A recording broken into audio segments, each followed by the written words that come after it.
দিয়ে গাঁথা হলো, এতটা উঁচু করা হলো, উপরের দিকটা খালি।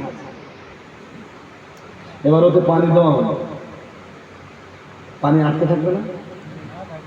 ওরে আরবিতে বলে হাউস। কি বলে? কি বলে? হাউস। নবীকে আল্লাহ হাউস দিবেন। নবীজি বলেছেন আমার হাউস লম্বা 1 মাসের রাস্তা। লম্বা একজন লোক 1 মাস চললে যতটা রাস্তা যেতে পারে আমার হাউস ততটা লম্বা।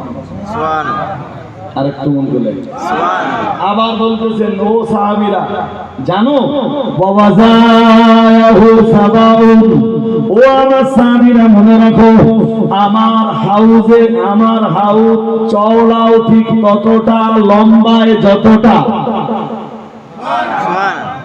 মানে লম্বায়ও 1 মাসের রাস্তা, চওড়ায়ও ছোট মতন হাউস না বড় মতন? কিছু বলতেছেন হাউস না পুকুর?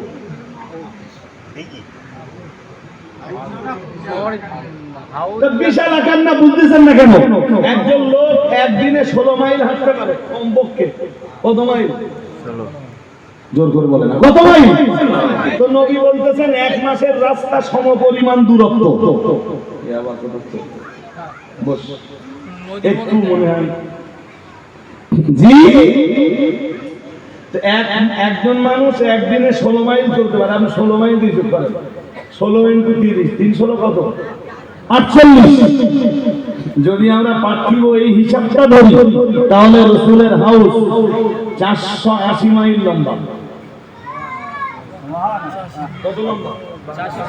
480 মাইল। চওড়া কত? 480। তাই সেই জন্য জিজ্ঞাসা যে হাউস না পুকুর? নদী। 480 মাইল লম্বা তো বিরাট কথা। হ্যাঁ, ওতে হাসরের মাঠে পানি থাকবে। কি থাকবে? কোথাও কোনো পানি থাকবে না, শুধু রাসূলের ওই হাউসে পানি থাকবে।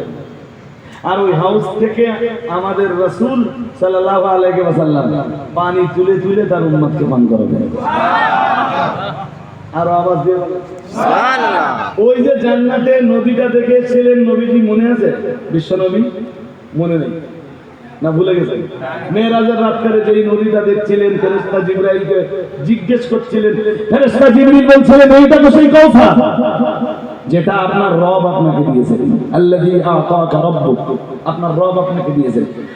আমাদের রাসূল জানিয়েছেন, ও সাহাবীরা ওই কাউসার নামের নদী থেকে 2টো নালা নেমে আসবে আমার হাউসে। কি নেমে আসবে? নালা। মুসলিমের হাদিসে এসেছে একটা নালা সোনার আর একটা নালা রূপের, মানে একটা গোল্ডেন আর একটা সিলভার, একটা সোনার আর একটা রূপার। সুবহানাল্লাহ। আর একটু মন খুলে বলে সুবহানাল্লাহ। ওই যে জান্নাতে নদীটা আছে না কাউসার, ওই নদী থেকে পানি নামতে থাকবে ওই সোনা এবং রূপা দিয়ে তৈরি নালা দিয়ে। পানি নামতে নামতে হাসরের মাঠে রাসূলের এই হাউসে এসে হাউস ভর্তি হয়ে যাবে। ওই ওই বাদরামি করলে কিন্তু চামড়ায় বাড়ি পড়বে। এবারে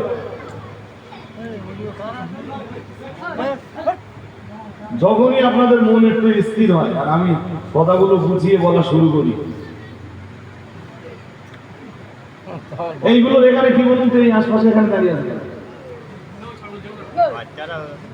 খাবার দোকান তো অধিক আছে, অধিক তো আমরা তাড়াচ্ছি। আমরা এখানে একটু কোরআন সুন্নাহর আলোচনা করবো, শুনবো, বুঝবো। জি, ওদের তো সহ্য হয় না। একটা বাচ্চা কেন আশপাশে না থাকে ভাই? হয় মজলিসে এসে বসবে আর নইলে চলে যাবে। হাজিরিনে মজলিস এই পর্যন্ত আমার কথা কি বোঝা গেছে? হ্যাঁ না বলতে হবে, বুঝেছে? ওই কাউসার নামের নদীর পানি এসে নবীর হাউসে লাগবে আর রাহমাতুল লিল আলামিন ওই হাউস থেকে পানি তুলে তুলে হাসরের ময়দানে তার উম্মতকে পান করাবেন।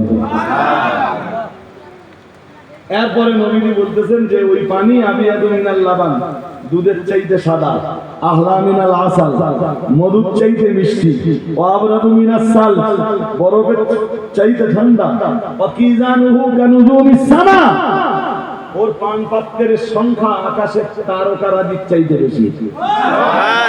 পান পাত্র বোঝেন, গ্লাস গ্লাস, বোতল, পট ইত্যাদি। নবীজি বলতেছেন ওর পান পাত্রের সংখ্যা আকাশের তারকারাজির চাইতে বেশি।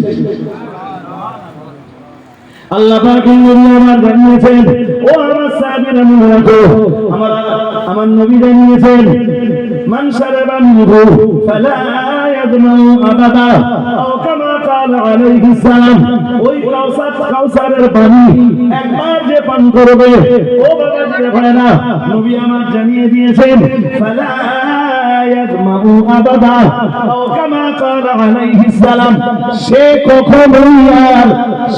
কখনোই আর পিপাসার্ত হবে না। আরো আবার পৃথিবীতে এমন কোন পানি নেই যে একবার পান করবেন আর কখনো পিপাসা লাগবে না। পৃথিবীতে এইরকম কোন পানি নেই। হাসরের মাঠে জান্নাত থেকে ওই পানি আসবে, নবীর হাউসে এসে পড়বে, আর নবী ওই হাউস থেকে তুলে তুলে তার উম্মতকে পান করাবে। কোন উম্মত আমরা? আল্লাহর প্রশংসা করে শেষ করা যাবে না।